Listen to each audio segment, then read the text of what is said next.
아멘. 요한일서에 우리 보고 세상이나 세상에 있는 것들을 사랑하지 말라 그러죠. 세상에 있는데 뭘 사랑하나요? 그 있는 것들, 물건을 사랑하나요? 근데 그게 아니죠. 사랑하게 될 수밖에 없는 거죠. 그리고 왜 그것을 하나님과 비교하나요? 그게 영적인 것이기 때문에 그렇습니다. 그냥 단순히 세상이 아니고 물건이 아니고 그 뒤에는 영이 있기 때문에 세상을 좋아하다 보면 세상만 좋아하는 게 아니라 그 뒤에 있는 영을 좋아하게 되게 해요. 따르게 된다는 겁니다. 그러면 한국이 아주 수출이 점점 잘 됩니다. 근데 그 수출이 잘 되는 게 핸드폰, 이런 자동차라든지 이런 제품들을 잘 만들어서도 되지만 작전이 있어서 잘 되는 겁니다. 왜냐하면 문화를 가지고 먼저 뿌려놓는 겁니다. 문화에 흡수를 시켜놓으면 일단 그 문화를 좋아하면 그 나라를 좋아하게 됩니다. 그 문화의 근원지가 그 나라이기 때문에 그 나라를 좋아하면 그 나라의 상품도 좋아하게 된다는 겁니다.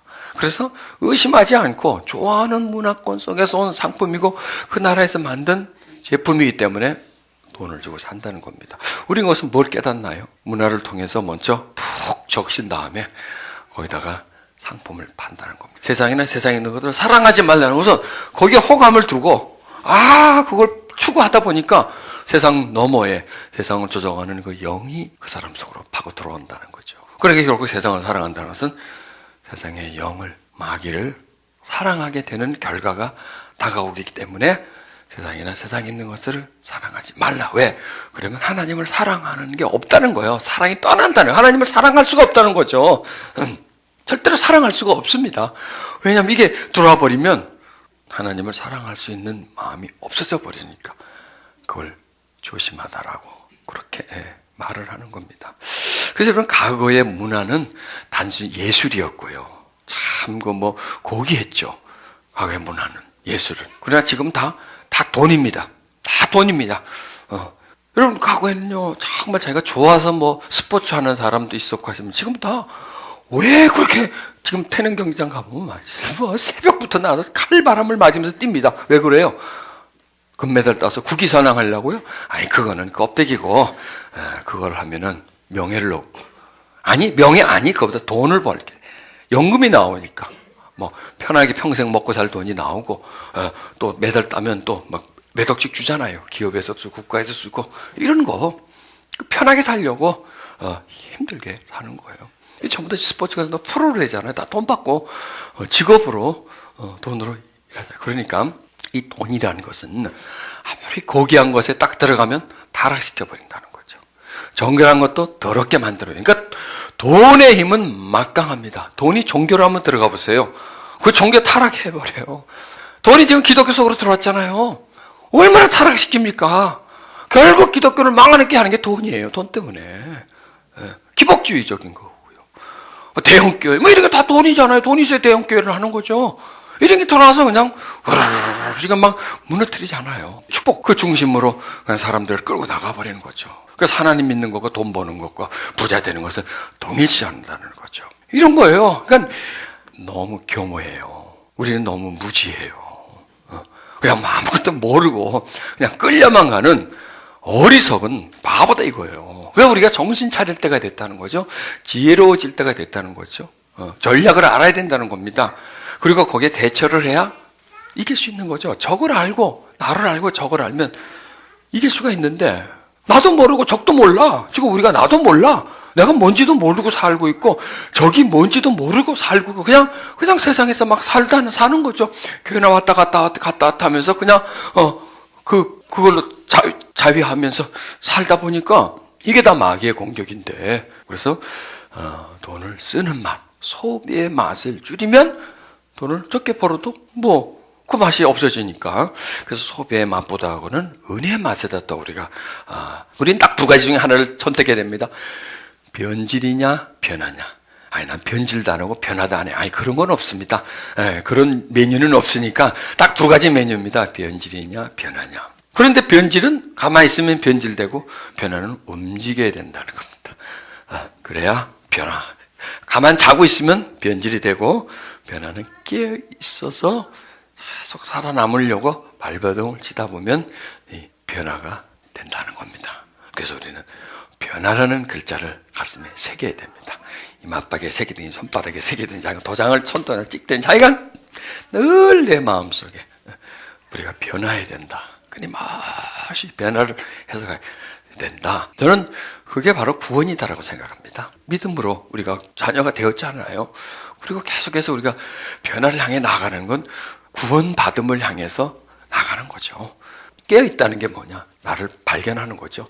내가 살고 있는, 나를 둘러싸고 있는 세상의 본질이 뭔가를 발견하고 정신을 차려서 내가 이 흡수되지 않고 살아남으려고 하는 그런 마음을 가지고 있을 때 우리는 계속해서 변화 쪽으로 나가게 된다는 거죠. 그래서 세 가지 중요한 말씀 성경에서 흐름, 이게 중요하다 중요하다 게 아니라 그 흐름이 하나님 세상을 창조하신 것과 독생자로서 우리를 구원하신 것과 그 다음에는 이제 나한테로 왔습니다. 공이 나한테로 온 겁니다. 이제 나한테로 왔기 때문에 나는 세상을 본받지 말고 마음을 새롭게 해서 변화를 받아서 하나님의 선하시고 온전하시고 기뻐하신 뜻이 무엇이 이제는 분별력을 가지는 것, 분별력을 가져서 옳고 그르고 할 것, 안 할 것, 좋고 나쁘, 유익, 무익, 피해 이런 부분들에 대해서는 이제 분별을 하는 거죠. 근데 분별력이 없으면 좋고 나쁨을 분별을 못 하는 거죠. 그냥 나한테 좋으면 좋은 게 좋은 거다. 이게 만든 말이 아닙니다.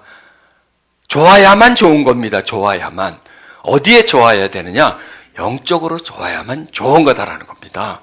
그리고 우리가 이제는 영적인 것이다 그러면 반드시 그 영적인 것은 현실적인 것과 연결이 돼줘야 돼요. 영적인 거, 육신적인 거, 이건 구분이 아닙니다. 이것은 분리가 아닙니다. 이것은 하나입니다. 그래서 하나님의 말씀이 다 영적인 거지만 그 영적인 메시지는 전부 다 현실에 적용하고 현실에서 그 말씀을 가지고 현실과 싸워서 세상과 싸워서 이기라고 주신 말씀이지 그걸 그냥 알고 있어라, 해석만 하라, 이걸 그냥 영적으로 그냥 풀어라고만 준 게 아니라 이것을 가지고 나와야 된다는 것이죠. 그래서 우리가 예배 드리는 목적은 예배 드리기 위함이 아니라 예배 속에서 힘을 얻고자 하며 깨닫고자 하며 분별력을 얻고자 하며 그렇게 해서 뭐 할 거냐 이거죠. 그래서 나와서 사는 거죠.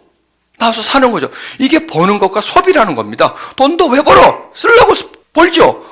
그냥 벌려고만 버는 게 아니라 그걸 벌면 쓸데가 없다면 왜 벌까요? 돈은 있는데 물건이 없어. 그거 왜 벌어요, 돈 그거? 살 물건이 없는데? 돈을 안 벌겠죠. 그 종이에요. 돈이 있는데 살 게 없으면 종이에요. 그러나 돈 있고 살 게 많아. 그럼 이거는 가치가 있어지는 거예요. 마찬가지라는 거예요. 우리가 여기서 하나님 말씀을 배웁니다. 배우는데 나가서 쓸모없는 거, 쓸데가 없어. 연결이 안 되는 거는 배웠다면 이거는 의미가 없다는 겁니다. 아무리 머릿속에 꽉꽉꽉꽉 미안합니다. 꽉꽉 채워놔도 실용 가치가 없는 거는 허나마나라는 거예요, 이게. 즉, 우리가 그렇지 않나요? 굉장히 비현실적인 걸 많이 배워요. 실용적인 걸 배워줘야 되는데, 현실을 파악하는 분인데, 그거 많이 배웠는데, 이렇게 배운 게 나가서 쓸데가 없다는 거죠. 그러면 이게 무용가치, 의미가 없어진다는 거예요. 그런데, 우리가 배운 게 쓸데가 있어요, 나가서. 매일 살아가면서 써! 그렇다면 매우 유용한 거죠. 진짜 뭔가를 우리는 벌고 있는 거예요. 획득을 하고 있는 거죠. 왜? 쓸 수 있어야 그게 가치 있는 거고, 쓰지 못하면 아무리 이게 귀한 거라도 무가치한 거예요. 다이아몬드 한 가마가 있으면 뭐합니까? 팔 데가 없는데, 누가 사주질 않는데, 이걸로 뭘로 바꾸지를 못하는데, 이걸로 하다 못해서 뭐 쌀이라도 바꿔 먹어야 되는데, 아무도 안 바꿔줘! 그럼 다이아몬드 한 가만 있으면 그거 뭐예요? 그냥 바짝바짝 거리는 것 뿐이지? 그냥 돌이지요. 나가면요, 그걸로 얼마를 받으니까 이게 귀한 거라는 거야. 하나님 말씀도 마찬가지라는 겁니다.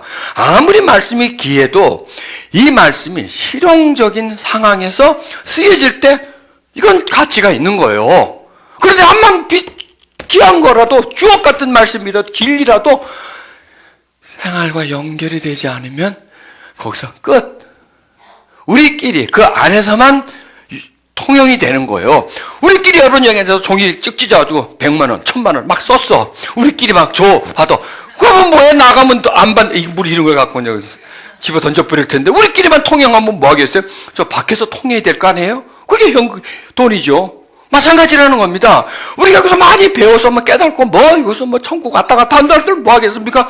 저 나가면 소형과 직업되면 요 안에서만 통용되는 화폐다라는 거죠. 우리끼리만 하는 거지만 나가서도 사용할 수 있어야 된다는 거죠. 그래서 우리가 이제는 어떤 것이든지 간에 모여서 하는 모든 일들이, 영적인 일들이 가치 있는 일들을 하자 이거죠. 나가서 쓸 수 있는 걸 하고 활용을 하자. 그게 하나님이 기뻐하시는 거다. 성경 말씀을 그래서 준 거죠. 이거 성경 말씀을 읽어봐라. 이게 내 뜻이다. 너희를 향한 나의 뜻이다. 그것만이 아니잖아요. 이 뜻을 가지고 저 나가서 저 세상의 뜻과 싸우는 거예요. 뜻은 싸움이에요. 이게 뜻이 문화거든요. 이게 뜻이 문화란 말이에요. 전쟁이에요. 지금이 전쟁이에요. 각 국가는 지금 무역, 그것도 전쟁이죠. 문화, 전쟁이죠. 이데올로기는 이제 없어졌으니까, 그런 건 아예 없어져 버렸으니까, 이제는 그걸로 다 전쟁이라고요. 문화 전쟁이에요. 일본과 한국과 중국이 문화 전쟁을 하고 있고, 경제 전쟁을 하고, 상품 팔고, 이게 다 문화와 연결되어 있는 건데, 그렇다면 지금 우리는 세상과 전쟁 중 아닌가요? 전쟁이죠. 왜? 저기 있는 문화와 여기 있는 문화가 전혀 다르거든요. 정반대거든. 이거는 하늘을 향한 문화고, 저거는 땅을 향한 문화고, 이거는 죽이는 문화고, 이건 살리는 문화라는 겁니다. 우리는 그 두 문화권 중간에 있다라는 겁니다. 중간에 있고 우리는 두 문화와 접촉되어 있잖아요. 접촉이 되어 있는 거죠. 이쪽에서 둘 중에 하나는 이겨요. 하나는 지고. 그런데 그 지고 이김의 요인이 어디 있냐? 이 문화가 세냐, 이 문화가 세냐가 이구직이 아니라 내가 어떤 문화를 받아들이느냐, 내가 어떤 문화의 편이 되느냐, 편승하느냐, 사랑하느냐에 따라서 승리와 실패, 패배는 나눠진다라는 겁니다. 나를 통해서. 그러니까 승리와 패배는 뭐냐? 내가 하나님 문화를 얼마나 받아들일 것인가? 말씀을 받아들여서 그것을 실용화시켜서 이 세상에서, 이 세상과의 삶에서 이걸 사용해서 이걸 이길 것인가, 질 것인가? 이게 중요한 관점이라는 겁니다. 그러니까 세상은 전부 다 실용적이잖아요. 우리는 비실용적이잖아요. 이게 문제라는 겁니다. 이게. 어떻게 하면 우리 기독교도 실용적으로 만들어야 된다는 거죠. 말씀을 실용화시켜야 된다는 거죠. 이 말씀을 현실과 적용을 시킬 수 있도록 만들어서 우리가 그걸 가지고 무장을 해서, 그 깨달음을 무장을 해서 저 세상에서 어리석게 살지 않고 빠져들어가면서 살지 않게 해야 된다는 것이 이제 우리가 이제 고민해야 돼. 이제 그걸 고민해야 돼. 전에는 그냥 말씀 선포하면 그냥 끝이고요. 나는 목사니까 말씀 선포했어. 끝이 아니라는 겁니다. 그게 끝이 아니라는 겁니다.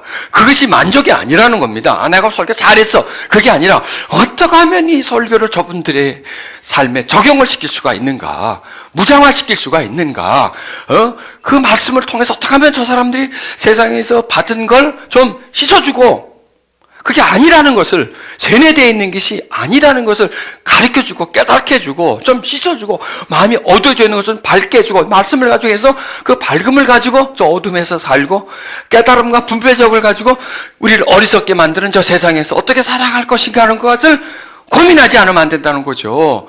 이게 정말 중요하고 여기에 고민이 가야 되는데 참 교회 부흥시키고 크게 말 그게 고민이 아니라는 거예요. 그거는 아무 일도 아니라는 거예요. 그거 되면 뭐 하겠습니까? 아무리 크게 흔들면 나가서 지는데, 자꾸 세뇌당하고 저쪽으로 자꾸 빠져나가는데, 아무리 크게 지고 많이 모한들 다 빠져나가 버리고, 모래처럼 다 흩어져 버릴 걸 어떡하겠어요? 그러니까 초대교회가 강했던 것은 뭐냐? 교회 내에서, 거기서 하나님의 말씀이 만들어지고 뜻이 만들어져서 나가서 세상의 문화를 싸워서 이겼고 흡수를 했다는 거죠. 지금 반대 현상이 일어나고 있지 않나요? 그래서 우리는 좀 더 이걸 어떤 혁명이라고 그럴까요? 개혁이라고 그럴까요? 어떤 우리 안에서 어떤 개혁이 일어나야 된다고 생각합니다. 지금까지 쭉 해왔던 사고방식, 지금 쭉 추구했던 게 지금 무너져 버려야 된다는 거죠. 그게 본질이 아니고 그게 중요한 게 아니기 때문에 어떤 개혁이 우리 속에서 종교개혁처럼 루터의 종교개혁처럼 어떤 개혁이 일어나서 좀 우리가 깨어나야 된다. 한마디로 말해서 목회자도 깨어나가고 좀 성도들도 깨어나서 지금 우리가 왜 이러고 있지? 왜 이런 걸 갖고 우리가 지금 중요하다고 생각하지? 이게 아닌데 우리가 이러는 동안 적은 지금 이미 침투해서 우리 속에다 바이러스를 지금 침투시켜서 우리가 지금 쓰러뜨리고 있는데 왜 지금 우리는 다른 것에다 관심을 가지고 거기다 집중하고 있지? 왜 허점을 다 내주고 공격할 지금 그 중요하게 방어해야 될 부분을 다 내놓고 왜 이러겠지? 이런 것을 우리가 깨달아야 된다는 거죠. 그래서 우리가 좀 더 지혜로워져야 된다는 거예요. 목회자도 지혜로워져야 되고 성도도 지혜로워지고 그래서 정말 분별력이 있어져야 된다는 거죠. 근데 이 분별력이라는 것은 막 성경을 막 가리킨다고 해서 분별력이 되는 게 아니라 정말 어떤 그 한 부분이라도 좀 더 바로 알게 하고 좀 한 영역이라도 좀 이렇게 깊이 들어가서 그것에 대한 좀 확 깨달음을 좀 가지게 만드는 거. 그러니까 많이 배울 필요는 없다는 거죠. 복잡하게 막 많은 걸 배울 필요가 없다는 거죠. 세상이 무엇인가를 배우면 돼, 세상이. 나는 누구인가를 배우면 되고 하나님이 누구인가를 배우면 돼. 세상이 나에게 뭘 원하는가를, 나를 어떻게 미혹시키고 어떻게 나를 사로잡아 가는 건가, 그걸 알면 되고요. 하나님은 거기에 대해서 어떻게 방비하시고 어떤 뜻과 계획을 가지고 계시는가, 나는 무엇으로 어떻게 무장해야 되고 어떤 지혜와 깨달음을 가지고 어떤 인식을 가지고 어떤 가치관을 가지고 어떤 삶의 방향성을 가지고 내가 이 세상을 살아갈 것인가, 그리고 나는 누구인가. 나는 누구인가? 육신으로 태어났지만 나는 거듭 태어났고 지금 내가 살고 있는 이 세상이 어떤 것인가? 그리고 이 세상과 나는 지금 얼마큼 연결되어 있고 내가 이 세상이 나의 집이 아니라는 것을 자꾸 깨닫게 해주고 나의 본분, 신분, 나의 자세, 태도를 자꾸 말씀을 통해서 깨닫게 만들고 나의 신분을 확인하고 여기서만 확인할 뿐만 아니라 저 세상에 나가서도 어디서든지 내가 하나님의 자녀라는 것을 확인하면서 또 선포하면서 살아갈 수 있게끔 정신적으로, 마음적으로, 영적으로 어떤 태도나 이런 현실적으로 이렇게 확신시켜 줄 수 있는, 자꾸 이렇게 가다듬어 줄 수 있는, 그리고 우리가 필요한 무기를 계속 제공해 주는 거죠. 그 무기가 깨달음이라는 거죠. 분별력이라는 거죠. 통찰력이라는 거죠. 이런 것을 우리가 받아서 자꾸 세상을 좀 깊이 본다는 겁니다. 우리가 너무 세상을 만만하게 보고요, 우습게 보고요, 얇게 보고요, 무지하게 본다는 겁니다. 그런데요, 이 배움이라는 것은 보는 시각이 달라지고 깊이가 또한 달라진다는 거죠. 그래서 우리가 말씀을 가지고 지혜를 깨달으면 세상을 볼 때 그냥 세상이 아니라는 거죠. 그 세상 속에는 뭔가가 있다라는 겁니다. 우리를 계속 빨아들이고 우리를 세뇌시키고 우리를 혼미하게 만드는 어떤 세력이, 그 속에 강력한 세력이 그 세상 너머에, 세상 중심 속에 있는데 그게 뭐냐? 그게 악한 영이라는 거예요. 그게 사단이라는 겁니다. 이걸 우리가 분별하지 못하고 그냥 세워라 내워라 하면서 그냥 세상 속에서 세월이 약이겼지요 하면서 그런 노래를 불러가면서 그냥 살아간다면 우리는 나도 모르게 하루하루 잠식되어져 들어가고 영혼육이 점점 마비되어져 가서 그냥 세상에 꼭두가시가 되는 거고 세상과 물질의 노예가 되는 것이고 거기에 그냥 더 이상 나를 분별력을 찾지 못한다는 겁니다. 그래서 정신을 차리자는 거죠. 깨달자는 거죠. 바로 보자는 거죠. 하나님의 뜻을 발견하고 세상 뜻을 발견하고 나는 두 뜻, 두 문화 속에 있기 때문에 나는 어떤 것을 받아들이고 어떤 것을 배척해야 되는가, 이것을 생각하고 늘 받아들일 것과 거부할 것, 받아들일 것과 거부할 것을 늘 인식하면서 사는 거죠. 그게 바로 내가 누구냐 이거죠. 내가 목사냐 이거, 내가 장로냐, 내가 집사냐, 내가 성도냐 하고 하는 그 물음 앞에 항상 대답할 수 있고 정신 차릴 수 있는 그런 마음을 가지면 어디 가서도 우리는 길어져 버리지 않을 수 있는 거죠. 어떤 상황에서도 흔들리지 않고 쓰러지지 않을 수 있는 그런 강인한 그 내성이 우리 속에서 생길 수가 있다는 겁니다. 여러분, 개구리를 맛있게 요리하는 방법이 끓는 물에 확 집어넣으면 그 맛이 없고요, 1도씩 올려서 서서히 덮여가지고 겉에서부터 안에까지 싹 골고루 익게 해가지고 그렇게 먹는 방법이랍니다. 그게 개구리를 익혀 먹는 방법이 있는데 그게 세상이 지금 우리한테 쓰는 방법입니다. 갑자기 그냥 막 뜨거운 데다 집어넣는 게 아니고요, 1도씩 올리는 겁니다. 그러면 천천히 이게 익어져 갑니다. 근데 익어져 가기 때문에 살짝 익으면서 신경이 마비되기 때문에 익는 줄도 모르고 뜨거운 줄도 모르고 점점 뜨거워져도 익어져 가다가 나중에 그냥 심장이 마비돼서 죽어버리는 그런 방법을 쓰고 있는데, 세상에 지금 우리에게 조금씩 온도를 올리기 때문에 우리는 눈치를 못 챈다는 겁니다. 10년 전의 세상과 지금 세상은 훨씬 달라졌습니다. 그런데 왜 우리는 그때나 여러분 보십시오. 그때 여러분, 20년 전에 여러분과 지금의 자신을 한번 보십시오. 똑같나요? 달라지니 흰머리도 생기고 쭈글쭈글해지고 뭐 이런 거. 그건 말고, 외모 말고 생각, 마음, 태도, 자세, 성품 많이 달라졌죠. 그런데 좋아졌나요? 안 좋아졌나요? 더 나아졌나요? 변화됐나요? 아니면 변질됐나요? 이걸 발견하는 거라는 겁니다. 그러면 많은 부분에 변화는 안 됐다는 겁니다. 왜 20년 동안 변화됐으면 여기 있겠습니까? 30년 동안 변화됐으면 여기 있겠습니까? 우리도 뭐 변화된다고 여기 오면 안 되는 게 아니고, 그럼 미안합니다. 여기 온 사람 뭐 변질된 분만 오나? 근데 생각은 그게 아니고요. 달라졌다는 얘기죠. 훨씬 더 좋아졌다는 얘기죠. 근데 가만 보십시오. 우리가 믿음 생활하는 거 보면 처음에는 확 떠올라요. 그렇죠? 확 떠요. 떠서 막 처음에는 굉장히 뜨거워요. 근데 그게 유지가 안 된다는 거예요. 조금씩 지나면 1도씩 떨어져요. 1도씩 떨어지고 세상이 1도씩 더 올라가요. 요거예요. 세상이 점점 온도를 올려요. 우리가 확 뜨거워졌는데 세상에서 점점 우리 열을 뺏어가요. 조금씩 뺏어가면서 세상에 열을 집어넣어 버려요. 우리 온도를 뺏어가면서. 그리고 이렇게 됐었는데 서서 이렇게 잠식되져 버려요. 멀어졌는데 안에 쏙 들어가 있는 자기 자신을 발견한다는 겁니다. 이게 세상의 방법입니다. 왜 그랬을까요? 그냥 우리는 깨어났고 또 우리는 그때 은혜를 받았고 막 뜨겁고 좋았지만은 늘 나를 깨우려고 하지 않았기 때문이라는 겁니다. 그때 깨우면 하나님이 우리를 깨워줬습니다. 그렇죠? 그때 내가 확 일어나서 하나님을 발견하고 하나님 자녀가 되고 이게 아니에요. 하나님 우리를 깨우쳐줬어요. 일어나게 해줬습니다. 그래서 한동안 좋았는데 그 다음에는 이제 내가 나를 깨워야 되는데 일어나지 않는 거예요. 어릴 때 초등학교 때는 엄마가 깨워줍니다. 근데 고3 때도 깨워줍니까? 대학교 가도 깨워줍니까? 지가 일어나서 깨웠고 엄마 밥 좀 해주든지 아니 지가 해서 일어나서 아침밥 해먹고 가야 되겠죠? 집 앞 지가 찾아 먹고. 그런데 그렇게 하지 않고 계속 깨워주기만을 기다린 거죠. 어린이 또 깨워주겠지, 또 주겠지. 그러다가 그냥 늙어버린 거예요. 은혜는 줬는데 깨어났는데 그 다음에 자신이 자기를 깨우려고 하지 않았기 때문이다라는 겁니다. 제 말이 좀 너무 일방적인가요? 저는 그렇게 생각한다는 겁니다. 그래서 이제는 내 몫인데 하나님의 은혜를 주고 내가 거듭났고 그 다음에는 공이 나한테 온 거라는 겁니다. 그래서 내가 하고 그 다음에 도와주는 겁니다. 그러니까 처음에는 뭐냐면 나는 아무것도 모르는데 그분이 나를 도와준 거예요. 그런데 그 다음에는 이제 내가 알았기 때문에 내가 하면 그분이 도와주는 겁니다. 내가 하면 그분이 도와주는 겁니다. 이렇게 돼야 되는데 저는 도와주고 내가 하고 도와주고 내가 하다가 이제 시스템이 바뀌어서 내가 하면 도와줄 텐데 나는 오기만을 기다리는 거예요.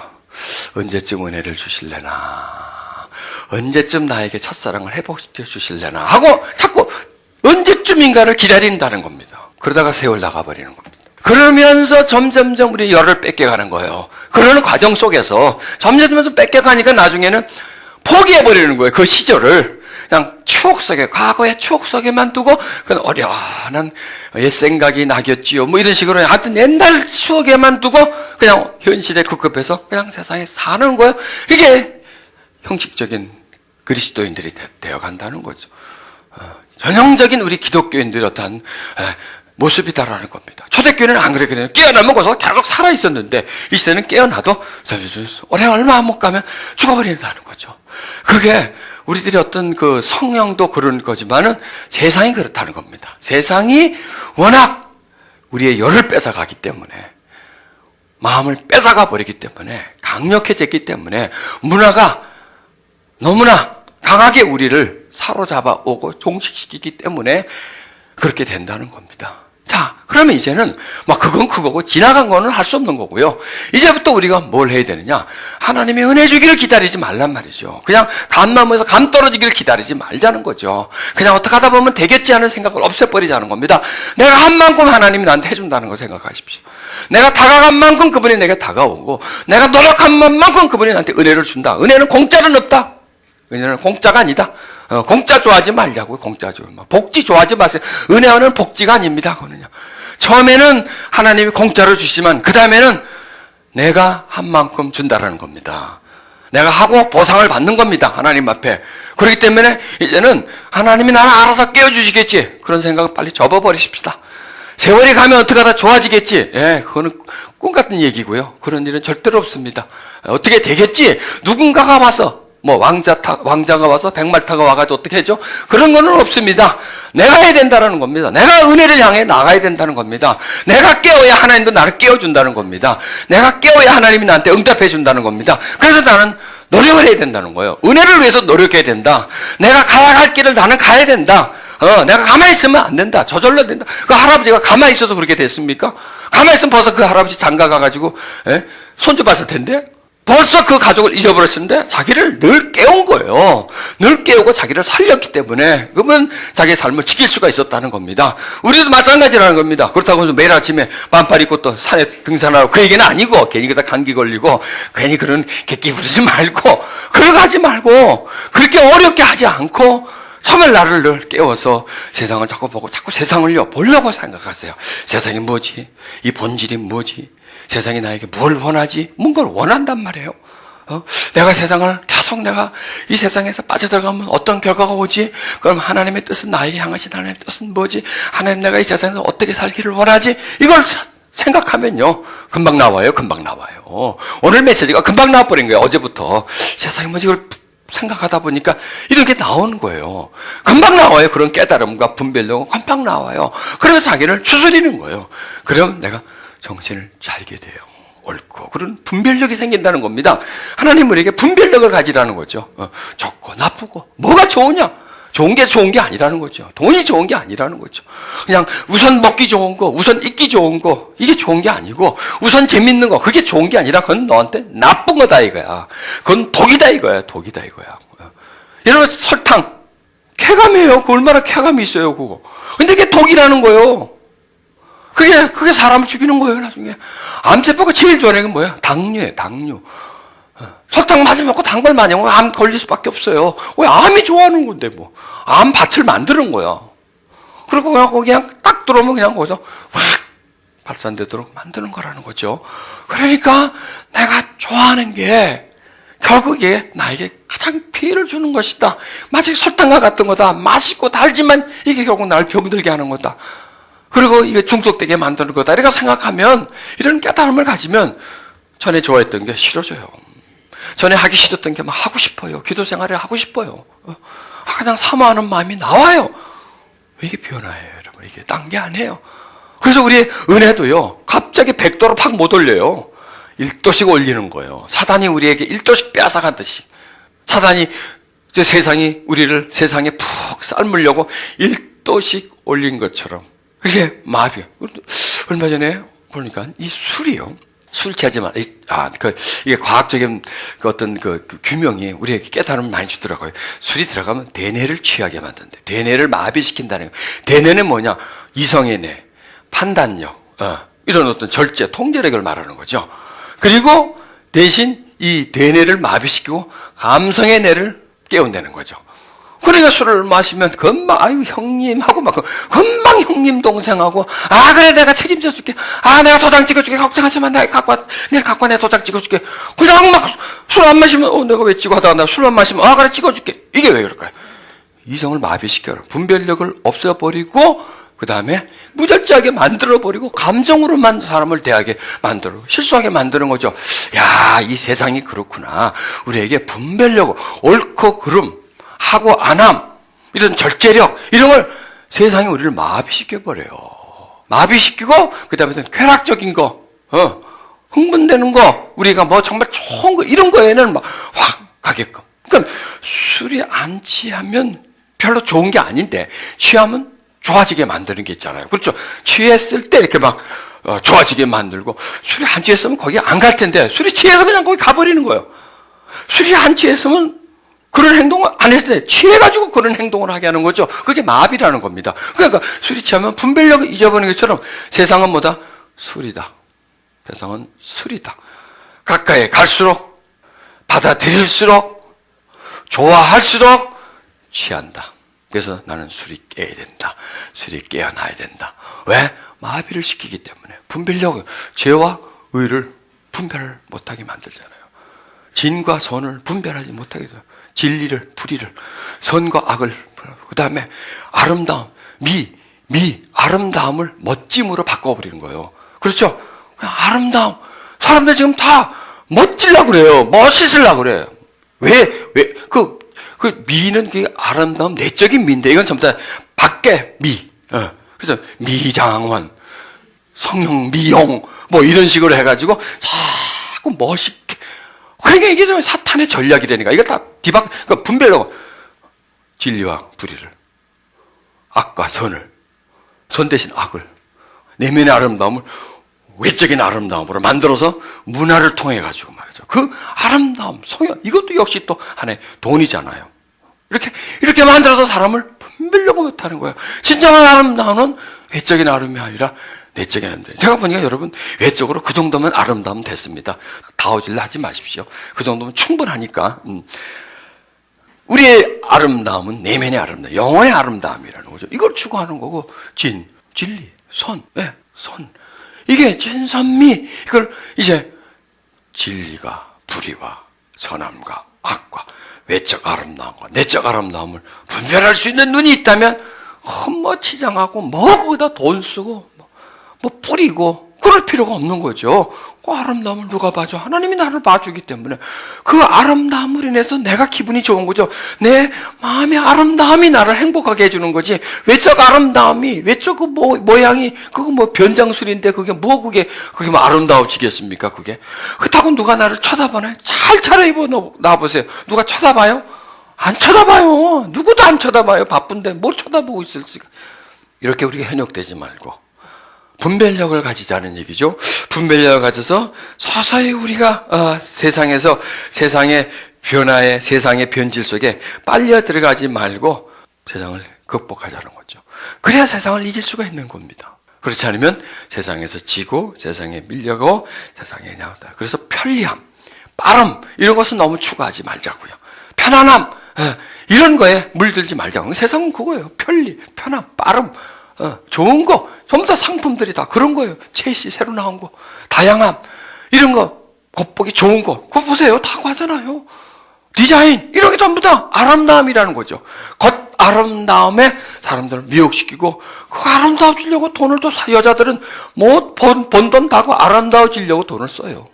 남자들은 번 돈 멋있게 보이려고 쓰고 이렇게 해가지고 그게 뭐냐? 그게 다 돈이라는 거예요, 여러분. 그래서 돈 버는 거예요.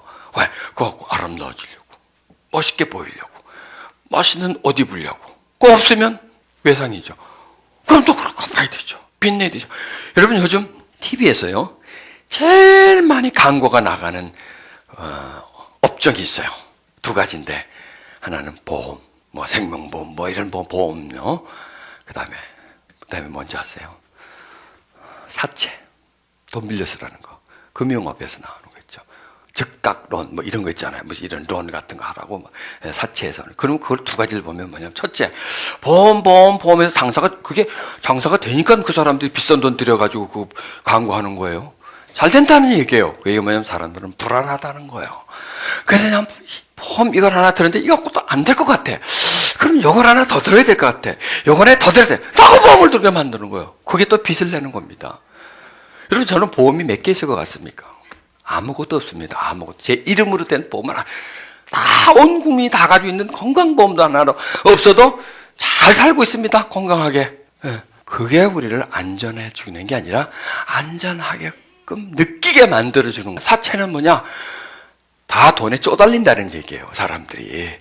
지금 돈이 없다는 얘기 한마디로 말해서 돈이 없는 상황을 알기 때문에 빌려 쓰라는 거 자꾸 우리한테 우리가 금방 빌려줄 테니까 막 이름 석자만 대라, 주민등록번호만 대라, 금방 돈 나면 막 그냥 계좌로 넣어주겠다 막 하면서 막 그 사채업자들이 막 광고하잖아요. 그게 뭐냐? 돈이 없다는 얘기예요.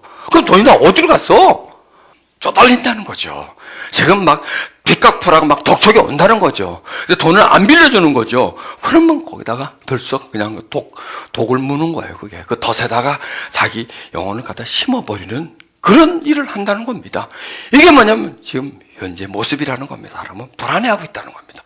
뭔가 어떤 안정감을 얻으려고 보험을 사는 겁니다. 보험에 대해서 분명히 얘기해주는데 보험은 다 사기입니다.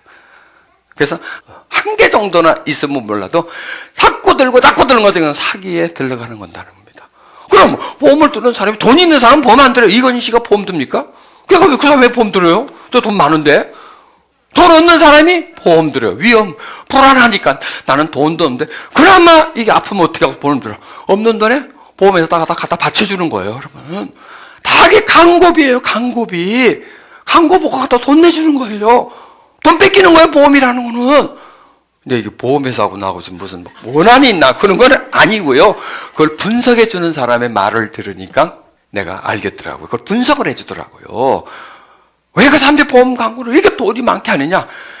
돈이 들어오니까, 막 들어오니까 막 해대는 거죠. 보험 드는 사람은 다 중산층 이하라는 거예요. 돈이 없기 때문에, 위험하기 때문에 내가 어떻게 되면 어떻게 가보면 대선 다 나갈 수 있으니까 드려야 되겠는데 보험 드는 것 때문에도 돈이 없는 거예요. 돈이. 보험비를 주다 보니까 돈이 없는 거예요. 그러니까 또 가난해지는 거지, 한마디로 말해서. 보험에서는 점점 비대해지고, 보험에서 보세요. 얼마나 그 빌딩을 지어요. 그게 어디서 돈이 들어옵니까? 다 사람들 불안해놓고, 여러분, 이런 보험 하나 있어야 되지 않겠습니까? 뭐 이런 식으로 해가지고 말이죠. 뭐 배우도 써가지고 엄청난 광고비를 드리고, 그 없는 사람들 돈 긁어 모으는 거예요. 그게 다. 긁어 모아서 그냥 빌딩 팍팍 지어가는 거예요. 그러면 거기에 주고, 나는 돈이 없는 거예요. 그러면 또 뭐냐? 이렇게 또, 뭐예요? 돈이 사람을 불안하게 만들고, 또 그 돈 때문에 사람은 안심을 하게 만들어요. 내가 보험을 들었으니까, 이제 안심하지. 여러분, 돈이 우리 마음을 좌지우지한다니까? 돈이 우리 생각을 좌지우지한다니까? 돈이 우리 양심을 좌지우지하고, 돈이 우리 영혼까지도 흔들대니까, 이게 얼마나 무서운 겁니까? 돈이라는 게. 그러니까 돈 만질 때 이렇게 만지세요. 이렇게. 어디 돈 줄 때, 자, 여기 있습니다. 이렇게 주라고. 무서운 거니까. 그 얘기는 아니고, 당당하게 돈을 벌고, 당당하게 돈을 써야죠. 이 세상에 돈이 필요하고, 써야 되지만, 그러나 우리가 절제하면서, 돈을 사용을 해야지 사랑은 하지 맙시다. 돈은 살아가는데 필요한 거지 내 목숨과 같은 게 아니라는 겁니다. 그래서 황금을 보기를 돌같이 여기라. 그렇게 필요 없고 황금을 한것같이 여기세요. 황금을 하나님처럼 여기지 말아야지. 황금을 보고 돌같이 여기실라 그러면 돌을 좀 주시면 제가 다 그 돌 처리는 내가 해드릴게요. 그 집에 막 돌덩어리 있으면 저 갖고 오세요. 내가 다 제가 가서 수거까지 다 책임지고 내가 정리까지 다 해주겠습니다. 자, 그래서 우리가 이 세상을 바라보고 분별력을 가지고 깨닫고 믿음으로 산다는 건 아까 말씀드렸죠. 자족하면서 사는 게 믿음으로 사는 거예요. 믿음은 주시옵소서가 아니라는 거예요. 믿음은 만족합니다요. 나의 상황을 만족합니다. 더 주셔도 좋고 안 주셔도 괜찮습니다. 나는 만족합니다. 나는 감사합니다가 믿음이지.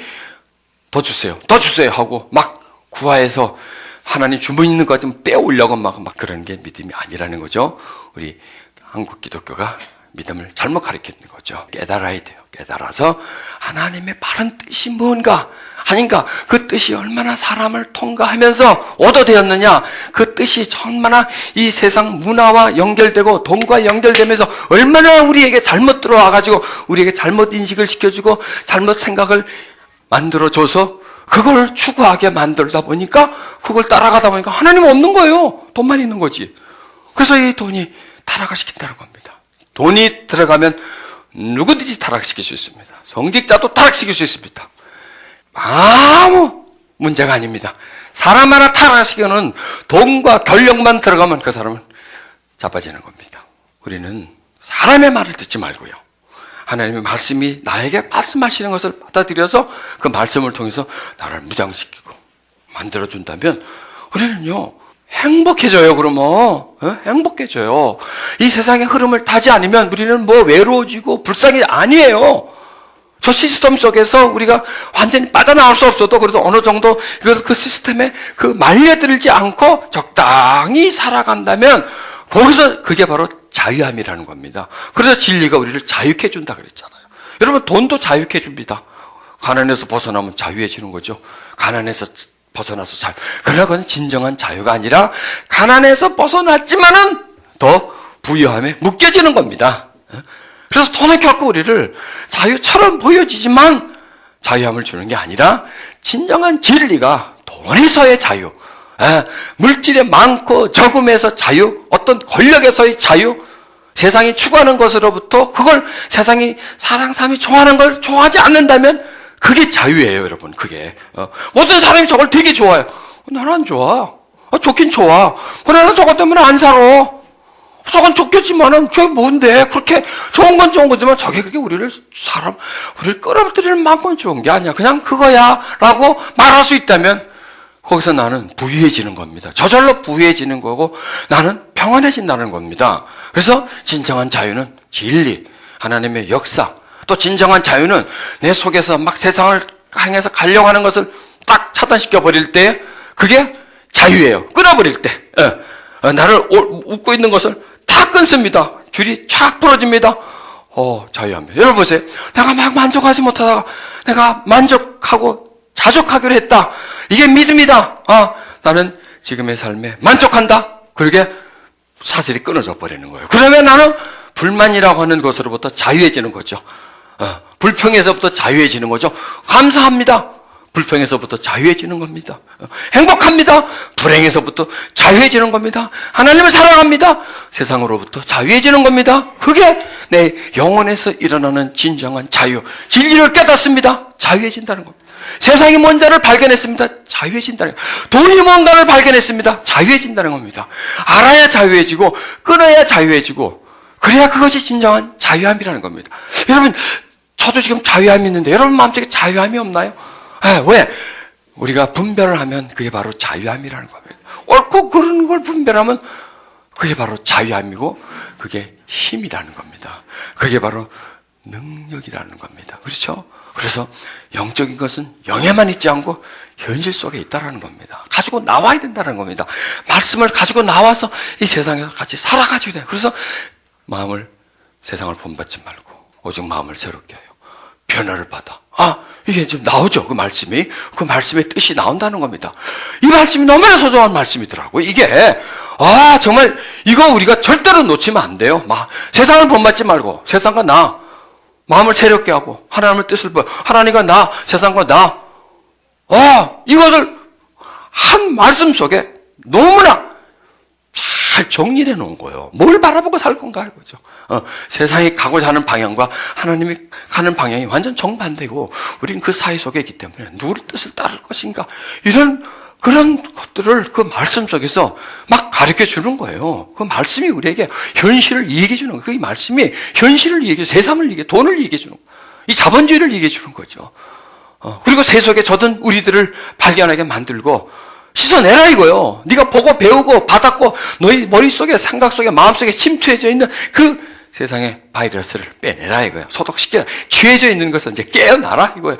그리고 하나님의 말씀을 가지고 다시 재무장해서 이 세상을 멋있게 살아라 이거예요. 여러분 멋있게 사는 게 뭐예요? 재밌게 즐겁게 그게 아니에요. 자유하게 사는 게 멋있는 겁니다. 그게요. 좋은 옷 입고 사는 게 아니에요. 그냥 내가 입은 옷에 만족하면서 사는 게, 지 멋에 사는 게 멋있는 거라니까. 남의 멋에 사는 게, 자기 멋에 살지 왜 남의 멋에 살아?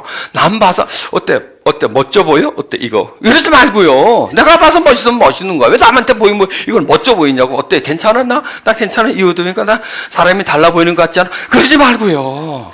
그냥 내가 보면서 그만하면 돼. 여러분 보니까 그만하면 됐다니까. 더 이상 남한테 멋져 보이려고 하지 마시라니까. 그 정도면 충분해.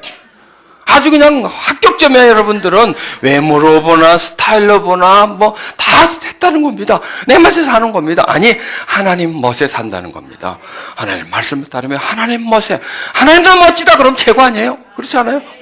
하나님도 멋지다. 여러분 다른 남자가 나보고 이쁘다 하면 뭐하면, 내 남편이 나보고 안 이쁘다 하면 아무 소용이 없는 거야. 그거는 나하고 사는 사람이 너 이쁘다 그러면, 남이 나보고 너 못났다도 그 사람만 나 이쁘다 그러면요, 그럼 난 이쁜 거라니까. 천만인이 안 이쁘다 그래도 딱 한 사람만 나 이쁘다 그러고 나 좋아한다 그러면요, 그거 죄예요. 그렇지 않을까요? 그거 나하고 살 건가 그것들이? 안 살잖아 나하고 그 인간들은. 근데 이 인간은 나하고 살잖아. 그럼 이 사람이 나 이쁘다 그러면 되는 거잖아요. 마찬가지라는 거야. 이 세상 모든 사람이 나를 별별 없다 그래도 하나님만 너는 귀하다라고 생각하면요, 그럼 최고예요. 그러니까 우리가 하나님 마음에 들고 하나님 보시기에 내가 멋진 인생을 살면 어차피 그분하고 살고 영원히 그분하고 살 거기 때문에 그분 한 번만이 인정해 주면 된다는 거예요. 세상에서 손가락질도 상관없다는 거예요. 세상에서 비난해도 그게 뭐야? 쥐가 나 먹여줄 거야? 내가 죽어가고 살 거야? 제가 죽어가고 영원히 살 거야? 아니잖아요. 어차피 떠날 세상이지 않습니까? 나는 영원히 살 뿐이 하나님이기 때문에 그분 한 분만 나를 좋다고 그러면요, 세상 사람 다 싫어도 괜찮아, 니네가 나 싫다 그래도 저분이 나 좋아하면 난 되는 거야. 이렇게 좀 배짱이 두둑하게 말이죠, 그런 마음을 가지고, 그럼 우리가 기 안 죽잖아요. 내가 옷을 좀 못 입었어, 사람 잘 입었어, 왜 초라해져요? 내 멋에 사는 건데. 그 사람들은 나 보려고 옷 안 입고 나도 그 사람들 보여주려고 옷 안 입는데 왜 그런 가치를 가지고 사람의 어떤 평가를 해요? 좋은 집 살면 어떻고 안 좋은 집 살면, 그걸 갖고 기죽지 말자는 얘기예요. 있고 많고 높고 낮고 같이 기죽지 말자는 거죠. 왜? 하나님 앞에 살면 우리는 그런 것에 기를 안 주고 살 수 있고 당당하게 살 수 있다는 겁니다. 그래서 우리는 없다고 없는 것처럼 여기지 마시라는 거죠. 하나님은 부자니까 언젠가는 줄 거니까 줄 거라고요. 많이 줄 거니까. 내가 줄 거니까. 그분이 의식주를 책임져 주니까. 우리 굶지 않게 해주니까. 내가 없으면 그분이 나를 도와주니까. 먹을 거, 입을 거 주시는 그런 공급자이시니까 그냥 그분에게 맡기고, 주겠지! 하고 그냥 배짱 있게 그러고 살잔 말이에요, 여러분. 그러면 저기에 그냥 울고 웃고 비참해지고, 저 때문에 막 비참해지고, 저기 비해서 난 또 우월감이 생기고, 잘났다고 뽐내고, 그러다 또 더 큰 사람 만나면 또 예고 이게 왔다 갔다 하지 말고, 주식값 오르듯이 왔다 갔다 널뛰게 하지 말고 그냥 꿋꿋하게 하나님이 인정하고 기뻐하시고 좋아하는 나, 이거라도 나로서 이렇게 살아가면 그게 행복이고요, 그게 자유함이라는 겁니다. 우리 그렇게 사십시다. 아멘. 그게 멋있는 삶이지 않습니까? 여러분 옆에 사람 보고 우리 멋있게 살자 그러세요.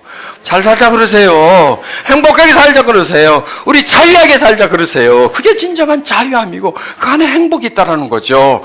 그게 하나님이 우리에게 마련해 주신 기가 막힌 행복의 방법이기 때문에 우리는 그 길 따라 살아가면 되는 겁니다. 아멘. 우리 기도하십시다. 사랑의 하나님, 우리에게 오늘 말씀을 통해서 진과 선과 미를 알게 해주시고 내적 아름다움과 외적 아름다움을 발견하게 해주셨습니다.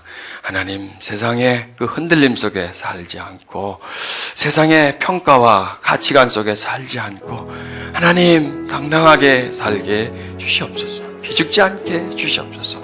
사람과 나를 비교할 필요도 없고 세상의 어떤 등수와 나를 비교할 필요가 없고 하나님이 나를 좋아하시면 그것으로 만족하고 하나님 나 보시고 기뻐하시면 나는 그것을 만족하고 사람들에게 기쁨을 구하지 않고 하나님의 기쁨을 구하게 주시옵소서.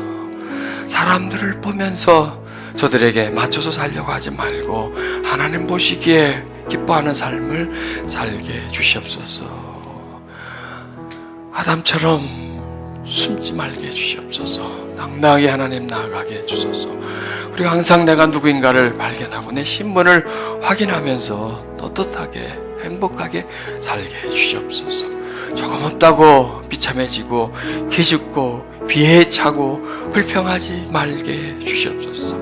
다 하나님 안에서 살아가기 때문에 하나님이 내 형편과 사정을 아시기 때문에 하나님이 지금 나에게 이 상태로 있으라고 하는 거기 때문에 나는 거기에 만족하게 해주시옵소서. 내가 지금 걸어가는 길에 어떤 약간 거친 길이지만 이 길 끝에는 푸른 초장이 기다리고 있기에 갈 수 있는 그런 믿음을 가지게 해주시옵소서.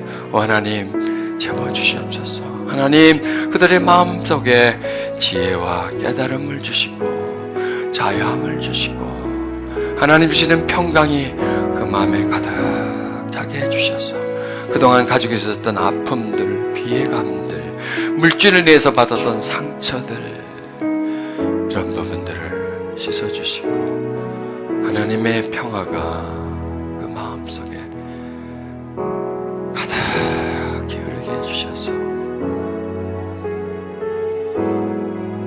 앞으로 살아가는 동안 왜소함과 비참함과 약함을 느끼지 않고 하나님 살게 주시옵소서.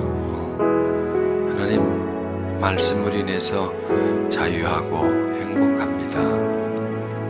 하나님 깨달음을 통해 얻는 이 가치는 무한한 것입니다. 하나님 감사합니다. 바른 눈을 가지게 해주시고 잘 들을 수 있는 귀를 가지게 해주시고 잘 말할 수 있는 입 가지게 해주시옵소서.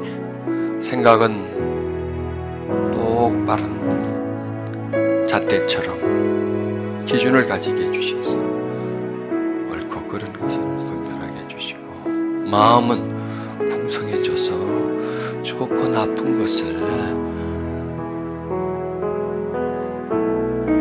깨달을 수 있게 해주소서. 하나님, 맑은 눈을 주셔서 세상을 맑게 보고 바로 보게 해주시고, 또 통찰과 관찰의 눈을 주셔서 멀리 보고 깊이 보게 해주시옵소서. 주변을 두리번거리고 그 보여지는 것과 내가 가지고 있는 것과 합해서 자신을 평가하지 말고 좀 더 자신감을 가지고 하나님의 은혜 가운데서 살게 하소서. 하나님 그런 마음을 주시옵소서. 뇌는 이 세대를 본받지 말고 오직 마음을 새롭게 함으로 변화를 받아 하나님의 선하시고 온전하시고 기뻐하시는 뜻이 무엇인지 분별하도록 하라. 우리 마음에 주시는 말씀입니다. 하나님, 어리석게 살지 말고 지혜롭게 살게 해주세요. 눈 감고 살지 않고 눈 뜨고 살게 해주세요.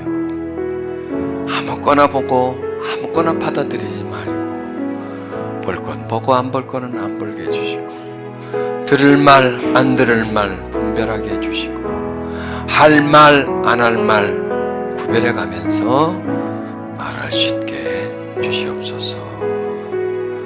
진정한 아름다움은 내 영의, 내 마음의, 내 생각의 아름다움이므로 그 아름다움을 향하여 나가게 해주시고, 진리와 불의를 분별하게 해주시고,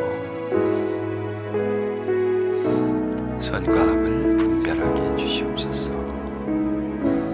거룩하신 하나님, 내 눈을 밝게 해주소서. 하나님, 내 발에, 내 길에 등불이 되소서. 잠을 자면서도 깨어있게 해주시고, 늘 하나님을 향한 줄을 놓지 않고 방향을 다른 곳으로 보내지 않고 바른 방향으로 살게 해주시옵소서.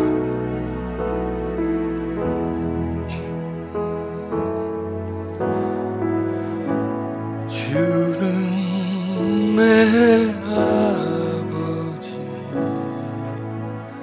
난 그의 자녀,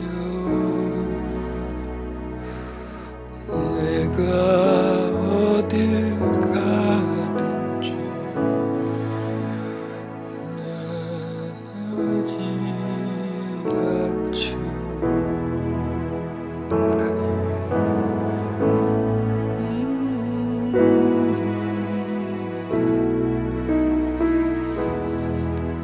성령 하나님 임하소서. 성령 하나님 임하소서. 임하소서.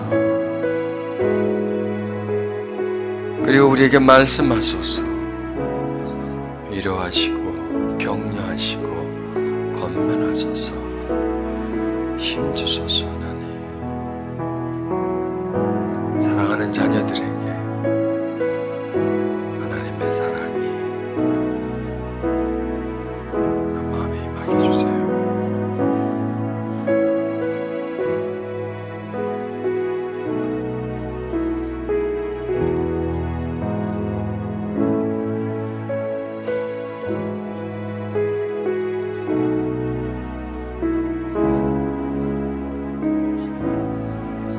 변하게 해주세요.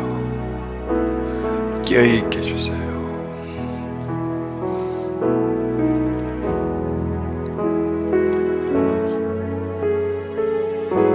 강을 따라 내려가지 않고 거슬러 올라 맑은 물 쪽으로 가게 해주시옵소서. 더